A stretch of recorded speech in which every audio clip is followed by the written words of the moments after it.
अब हम करेंगे क्वेश्चन नंबर 2। तो क्वेश्चन नंबर 2 क्या कहता है, find the maximum and minimum value if any of the following function given by. तो यहाँ पे इस तरह से ये फंक्शन दे रखे हैं और हमसे कह रहा है इनकी मैक्सिमम और या फिर मिनिमम वैल्यू फाइंड करो अगर पॉसिबल है तो। अब देखो जितने भी मॉड वाले फंक्शन होते हैं ना, वो हमारे क्या होते हैं, वो डिफरेंशिएबल नहीं होते हैं। ये ज़ीरो पे डिफरेंशिएबल नहीं होगा, जैसे ये है, ये x इज इक्वल टू -2 पे डिफरेंशिएबल नहीं होगा, ये x इज इक्वल टू -1 पे डिफरेंशिएबल नहीं होगा। तो मॉड वाले फंक्शन जो हैं वो डिफरेंशिएबल नहीं होते हैं। अब जो क्वेश्चन नंबर 1 हमने किया था उसमें हमने दो तरीके से किया था, एक तो डिफरेंशिएबल करके मैक्सिमा मिनिमा फाइंड किया था, दूसरा जो है हमारा जनरल तरीका था। तो अब जो है यहाँ पे जो फंक्शन डिफरेंशिएबल है उनको तो हम दो तरीके से कर लेंगे, डिफरेंशियल करके भी कर लेंगे और वैसे भी कर लेंगे। लेकिन जो फंक्शन डिफरेंशिएबल नहीं है उनको हम लोग सिर्फ जनरल मेथड से करेंगे। अब यहाँ पे हम लोग इस पार्ट से स्टार्ट करते हैं। क्या दे रखा है, F of X is equal to mod X plus 2 minus 1। देखो जैसे एक्स स्क्वायर होता है ना, ये हमेशा ग्रेटर देन ज़ीरो होता है, उसी तरह से मॉड एक्स है ना, ये भी हमेशा ग्रेटर देन ज़ीरो होता है। और ये आता भी यही से, जैसे अगर ये एक्स स्क्वायर है, मॉड एक्स जो है ये होता क्या है, अंडर रूट एक्स स्क्वायर। और अगर एक्स स्क्वायर हमारा ग्रेटर देन जीरो है तो अंडर रूट एक्स स्क्वायर भी ग्रेटर देन जीरो होगा, और यही हमारा मॉड एक्स होता है। ठीक है, तो मॉड एक्स जो है वो हमेशा ग्रेटर देन जो है greater than equal to zero होता है। तो यहाँ पे मॉड एक्स प्लस 2 ये भी greater than equal to zero होगा। अब यहाँ पे ये -1 दे रखा है तो दोनों तरफ -1 ले लो, और ये हमारा क्या है, एफ ऑफ एक्स। तो ये इंप्लाई करेगा F of X greater than equal to -1। अब यहाँ पे एफ ऑफ एक्स -1 से बड़ा है, इसका मतलब क्या होगा, F of the minimum value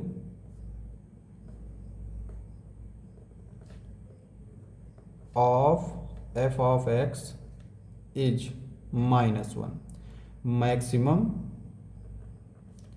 doesn't exist. Maximum जो है वो एग्जिस्ट नहीं कर रहा है। ठीक है, तो यहाँ पे हमने इसकी फाइंड कर ली। अब देखो जी ऑफ एक्स, तो सेकंड वाला पार्ट देखते हैं। ये हमारा क्या दे रखा है, माइनस का मॉड एक्स प्लस 1 प्लस 3। देखो यहाँ पे भी मॉड एक्स प्लस 1 ये greater than equal to zero होगा। अगर हम माइनस लगाएंगे तो माइनस का मॉड एक्स प्लस 1 ये less than equal to zero हो जाएगा, क्योंकि माइनस से मल्टीप्लाई करने पर इनइक्वलिटी का साइन चेंज हो जाता है। दोनों तरफ 3 लेंगे तो ये X plus 1 plus 3 less than equal to 3, और ये हमारा है G of X. This implies that G of X less than equal to 3।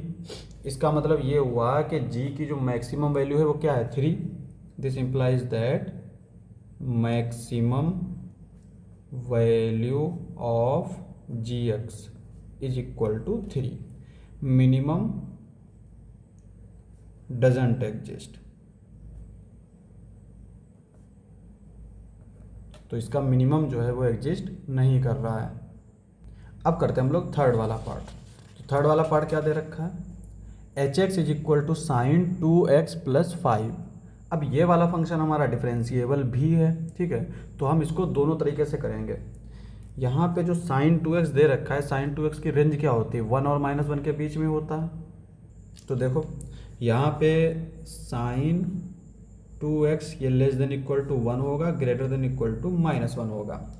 देखो यहाँ पे 2x हो चाहे 10x हो, इससे लेना देना नहीं है, लेकिन साइन अगर ये एंगल है तो ये हमेशा 1 और -1 के बीच में होगा। अब यहाँ पे हम क्या करेंगे, 5 ले लेंगे पूरी इक्वेशन में। तो sine 2x plus 5 less than equal to 1 plus 5 greater than equal to -1 plus 5, और ये आ जाएगा 4 लेस देन इक्वल टू, यहाँ पे ये चूँकि हमारा एच एक्स है इसको एच एक्स मान लेंगे, 5 प्लस 1 6। तो ये इम्प्लाई करेगा 6 is maximum value and 4 is minimum value. तो इसमें दोनों वैल्यू मिल गई, मैक्सिमम भी मिल गई और मिनिमम भी मिल गई।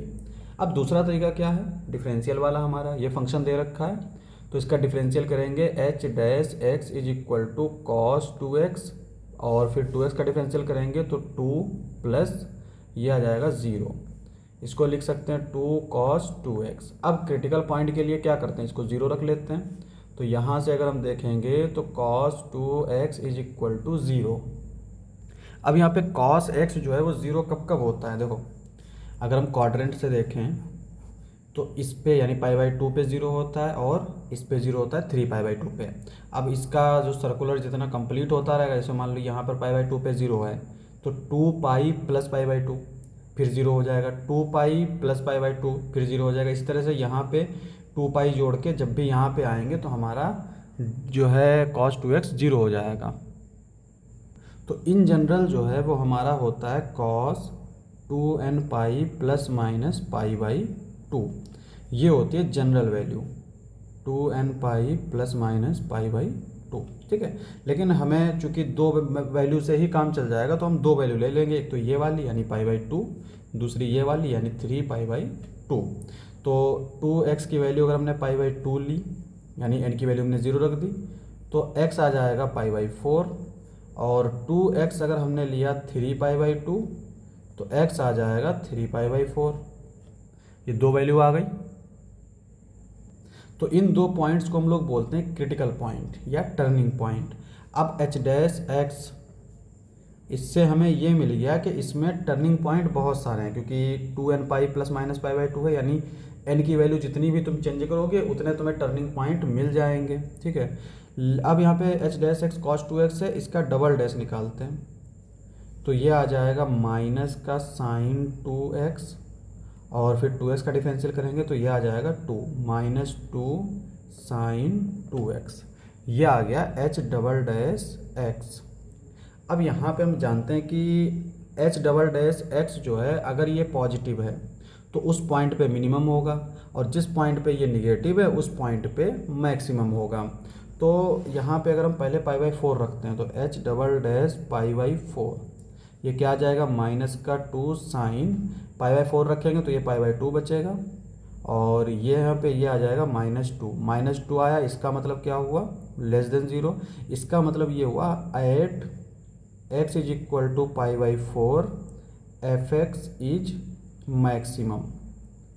तो यहाँ पे अभी हमें मैक्सिमम वैल्यू नहीं पता है, हमें वो पॉइंट पता है जिस पॉइंट पे ये फंक्शन जो है वो मैक्सिमम होगा।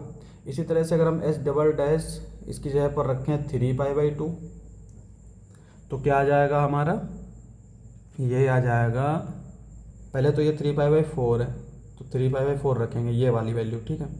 तो ये आएगा हमारा माइनस का 2 साइन 3π/4, और चूंकि 2 यहाँ पे पहले से है तो ये हो जाएगा 3π/2। अब देखो 3π/2 की वैल्यू क्या होती है, साइन 3π/2 की वैल्यू होती है -1, और कैसे निकाल सकते हैं, इसको हम निकाल सकते हैं पाई प्लस π/2 करके, पाई प्लस π/2 इसमें पहुंच जाएगा, इसमें सिर्फ tan और कॉड प्लस के होते हैं, या फिर 2π माइनस π/2, तो 2π माइनस π/2 करेंगे तो इसमें आ जाएगा, और इसमें भी साइन प्लस निगेटिव होता है, इसका मतलब इसकी वैल्यू माइनस ही में आएगी, तो -1 -2 2 आ जाएगा, और 2 हमारा ग्रेटर देन 0, इसका मतलब at x is equal to 3π/4 fx is minimum. तो हमें दो पॉइंट मिल गए, एक पॉइंट पे हमारा मैक्सिमम है और एक पॉइंट पे मिनिमम है, इस पे मैक्सिमम है और इस पे मिनिमम है। तो इसका मतलब यहाँ पे हम मैक्सिमम वैल्यू क्या निकाल सकते हैं, मैक्सिमम f ऑफ x किस पॉइंट पे आएगा, x इज इक्वल टू π/4 पे, तो ये हो जाएगा हमारा साइन 2 इंटू π/4 प्लस 5, तो ये आ जाएगा साइन π/2 प्लस 5, साइन π/2 होगा 1 प्लस 5, ये आ गया 6, ठीक है। मिनिमम f ऑफ x किस पॉइंट पे आ रहा है, 3π/4 पे, तो ये आ जाएगा साइन 3π/4 रखेंगे, 2 पहले से है तो ये 3π/2 आ जाएगा प्लस 5, और ये -1 प्लस 5, ये आ जाएगा 4। तो यहाँ पे हमने देख लिया कि ये मैक्सिमम वैल्यू है और ये मिनिमम वैल्यू है, और हमने जो जनरल मेथड से निकाला था उसमें भी ये मैक्सिमम था और ये मिनिमम था। अब आते हैं नेक्स्ट पार्ट पे। तो नेक्स्ट पार्ट जो है वो हमारा दे रखा है मॉड के साथ, और मॉड के लिए हमने बताया था कि मॉड जो है ना वो डिफरेंशिएबल नहीं होता है। तो इसका मतलब हम यहाँ पे मॉड वाला तरीका, तो वो डिफरेंशियल वाला तरीका तो अपना नहीं सकते, तो यहाँ पे मॉड वाला ही फार्मूला लेंगे। साइन 4x, इसकी मैक्सिमम वैल्यू 1, मिनिमम वैल्यू -1। ठीक है, बस तुम ये देखना है कि यहाँ पे साइन है, यहाँ पे क्या है उससे लेना देना नहीं है, क्योंकि साइन की जो रेंज होगी वो 1 और -1 के बीच में ही होगी, चाहे एंगल कुछ भी हो। ठीक है, अब यहाँ पे 3 दे रखा है प्लस में, तो प्लस में 3 ले लो, ये आ जाएगा -1 + 3 less than equal to sine 4x + 3 less than equal to 1 + 3। ये बचेगा 2 less than equal to sine 4x + 3 less than equal to 3 + 1 यानी 4। अब यहाँ पे चूंकि मॉड दे रखा है तो हम मॉड भी ले लेंगे, तो ये आ जाएगा mod 2 less than equal to mod sine 4x + 3 mod less than equal to mod 4। अब मॉड का जो रूल है वो क्या है कि वो निगेटिव नंबर को तो पॉजिटिव बना देता है और पॉजिटिव को पॉजिटिव ही रहने देता है। तो इसका मतलब ये होगा कि ये तो 2 ही रहेगा और ये हमारा f(x) आ जाएगा लेस देन इक्वल टू 4। तो इसमें जो मैक्सिमम है वो है हमारा 4 यानी मैक्सिमम, और मिनिमम जो है वो है हमारा 2, ये है मिनिमम। तो इस फंक्शन का मैक्सिमम हो गया 4, मिनिमम हो गया 2। तो इस यही मेथड से निकाल सकते हैं क्योंकि हम लोग डिफरेंशियल नहीं कर सकते इसका। अब नेक्स्ट पार्ट देखते हैं। तो नेक्स्ट पार्ट हमारा दे रखा है hx = x + 1। ठीक है, अच्छा इंक्रीजिंग डिक्रीजिंग हमने इससे पहले पढ़ा था। क्या होता है कि अगर कोई फंक्शन उसका डिफरेंशियल ग्रेटर देन 0 हो फॉर ऑल x, यानी जो इंटरवल दे रखा हो उसकी x की वैल्यू के लिए f' जो है ग्रेटर देन 0 हो तो इंक्रीजिंग होता है, f' अगर लेस देन 0 हो तो डिक्रीज करता है। और अगर किसी इंटरवल पे ये दोनों चीज़ें आ गई तो ना तो वो इंक्रीज करेगा और ना ही डिक्रीज करेगा। अब यहाँ पे भी हम लोग इसको करेंगे, देखो जनरल मेथड से पहले करेंगे। x की जो वैल्यू है वो कहाँ दे रखी है, -1, 1 के बीच में दे रखी है, क्योंकि x जो है इस इंटरवल में बिलोंग कर रहा है। इसका मतलब x की वैल्यू 1 और -1 के बीच में दे रखी है। अब यहाँ पे ये 1 दे रखा है तो पूरी इक्वेशन में 1 ऐड कर दो, तो -1 + 1 less than x + 1 less than 1 + 1। 1 में से 1 गया 0, x + 1 लेस देन 2। इसका मतलब ये आ गई इसकी मिनिमम और ये आ गया मैक्सिमम। तो इसके पास दोनों मिल रहे हैं, x की वैल्यू जो है मिनिमम भी मिल रही है और मैक्सिमम भी मिल रही है। अच्छा, यहाँ पे जो मैक्सिमम और मिनिमम के लिए हमें जो चीज़ देखी वो है ये इंटरवल। अगर ये इंटरवल ना होता तो ना तो इसकी मैक्सिमम मिलती और ना ही मिनिमम मिलती। अब एक चीज़ देखो, अगर कोई फंक्शन इंक्रीज कर रहा है कि इस इंटरवल में, तो उसकी मैक्सिमम वैल्यू कहाँ पे होगी, इस पे, और मिनिमम कहाँ होगी, इस पे। अगर डिक्रीज कर रहा है तो मैक्सिमम इस पे होगी और मिनिमम इस पे होगी। जैसे अगर एग्जांपल के लिए हम मान लो लाइन ही है, जैसे इस तरह से है लाइन, ये हमारी क्या कर रही है, डिक्रीज कर रही है, क्योंकि x की वैल्यू जो है वो राइट साइड में बढ़ती है। तो x की वैल्यू जब ये है, ये x की वैल्यू माइनस समथिंग मान लो -1 है, और फिर यहाँ पे आते हैं तो x की वैल्यू हम मान लेते हैं 1 है। तो यहाँ से हमने देखा कि f-1 बड़ा है, f1 जो है छोटा है, इसका मतलब क्या हो रहा है, ये डिक्रीज होता जा रहा है। ठीक है, तो अब यहाँ पे वही अपना डिफरेंशियल वाला रूल अगर लगाएं तो h' क्या आ जाएगा, ये आ जाएगा हमारा 1।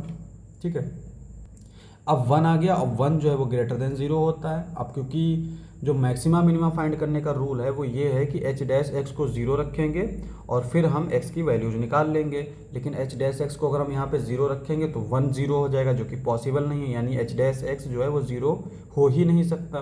तो यहाँ पे हमें ये चीज़ मिल गई कि h' अगर हमारा 1 है तो ये ग्रेटर देन 0 है। इसका मतलब ये हुआ कि जो फंक्शन है वो इंक्रीज कर रहा है। तो जब इंक्रीज कर रहा है तो इंटरवल की जो सबसे मिनिमम वैल्यू है उस पर मिनिमम होगा और मैक्सिमम वैल्यू है उस पर मैक्सिमम होगा। तो मिनिमम जो है वो होगा h-1, जो कि क्या आएगा, -1 + 1 which is equal to 0। Maximum जो है वो आएगा 1 पे, तो 1 + 1 विच इज इक्वल टू 2। तो देख सकते हैं यहाँ पे मिनिमम ये हुआ, मैक्सिमम ये हुआ, और इस रूल से भी मिनिमम ये हुआ और मैक्सिमम ये हुआ। तो यहाँ पे ये हमारा आखिरी पार्ट था। यही हमें प्रूफ करना, तो ये आंसर हो गए हमारे।